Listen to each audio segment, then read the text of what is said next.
और मैं सदा कहता हूं, लोग सब भी श्रीफल चढ़ाते हैं, ये मान के मत चढ़ाना कि महाराज आ ही जाएंगे, और ये मान के चढ़ा रहे हो तो वापस उठा लेना।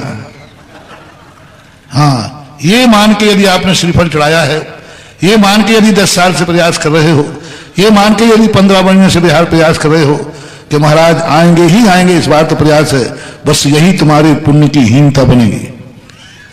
यदि ये विश्वास होगा कि महाराज का आना पक्का है, इस बार तो पक्का ही है, तो फिर समझ लेना कि उस बार तो पक्का नहीं होगा। उस बार हो सकता है जिस बार मुझे तो नहीं दिखता कि आज महाराज जी आएंगे, लेकिन प्रयास को मैं छोड़ूंगा नहीं। इतनी मेहनत क्यों कर रहे हो तुम, इतनी मेहनत क्यों कर रहे हो? लोग कहेंगे क्या महाराज ने आश्वासन दिया?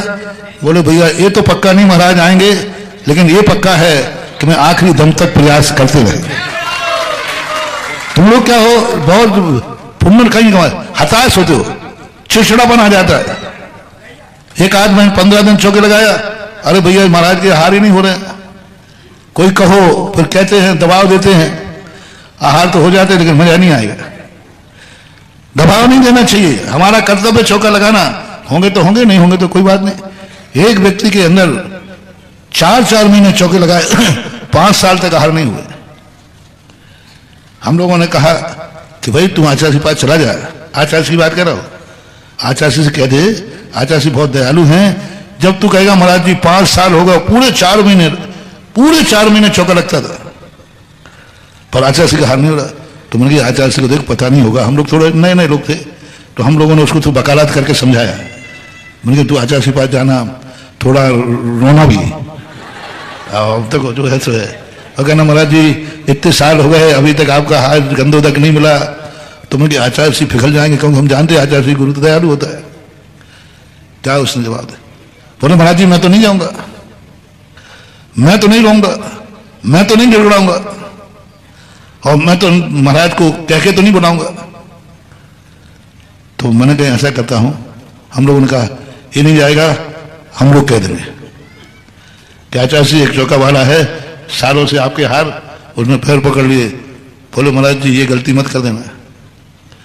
आप भी नहीं कहोगे, कमेटी कह देगी, कोई नहीं कहेगा, उसने नियम दिला दिया, कोई नहीं कहेगा। मेरे लिए यही खुशी है कि हमारा गुरु कितना बीतरागी है।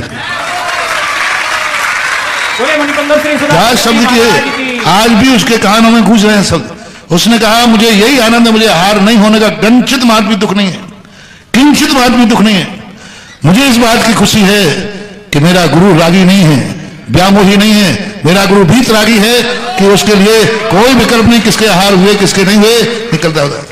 और आप यदि कह दोगे आहार हो भी जाएंगे, तो वो आहार नहीं माना जाएगा, वो तो एक भीख मांगी जाएगी, वो तो एक हमने लोभ लिया, हमने आंसू बहाकर आकर्षित कर लिया। पुण्य से कहां आकर्षण हुआ, वो तो दबाव हुआ, प्रभाव हुआ, दया हुई। हम उस दिन आहार देंगे जिस दिन हमारे पुण्य से साधु आचार्य महाराज खड़े होंगे। अब ये है हारदान, ये कहलाता हारदान। और तुम लोग हताश हो जाते, पूछ लो भैया महाराज जी आए तो, नहीं तो चौका ही बंद कर दे। हाँ तुम्हें कोई भरोसा नहीं। ऐसे तुम लोग श्रीफल चढ़ाते हो, बुलाते हो, नहीं पहुंच पाए तो बस गांव में क्या चलते चलते और चढ़ाओ श्रीफल और मर जाओ एक साधु के पीछे। लो अब सब पेट्रोल खरीदे, टायर घिसे, नरियल चढ़ाए और ठन ठन गोपाल। अरे महानुभाव, गर्व करो कि हमारे साधु इतने वितरागी हैं, इतने अनियत बिहारी हैं कि कौन कितना प्रयास कर रहा है उसका ध्यान न रख करके जिसका पुण्य है सहज भाव में वहां रुक जाते हैं, चल देते हैं। तुम्हारे प्रयास करने पर चले जाएं, मानो सागर वाले प्रयास कर रहे हैं, यहां से चले जाएं तो भी तुम्हें गर्व करना चाहिए कि हमारे महाराज कितने वितरागी हैं। पूरे सागर ने ऐसी आगवानी की, ऐसे आचार्य का दीक्षा दिवस मनाया, और एक एक बच्चा सागर का कुछ लोगों को छोड़कर, उनका परसेंटेज नहीं है, बाकी टोटल पूरा सागर का मैं महिला बच्चों से लेकर के, बोलो चतुर्मास की भावना कर रहा है कि नहीं। अब ऐसी सुनो सुनो पहले पूरा सुनो, ऐसी स्थिति में मेरा बिहार हो जाता है तो भी गर्व से छाती फुला के कहना यही मेरे भीतरागी गुरु का लक्षण है। यही मेरे वीतरागी गुरु का लक्षण है कि देखो इतनी भावना, इतना प्रभावना, इतना सारा जोश, इतना शक्ति भावना, उसके बावजूद भी उन्होंने पुष्य कमल उठाया और चल दिए। हाँ।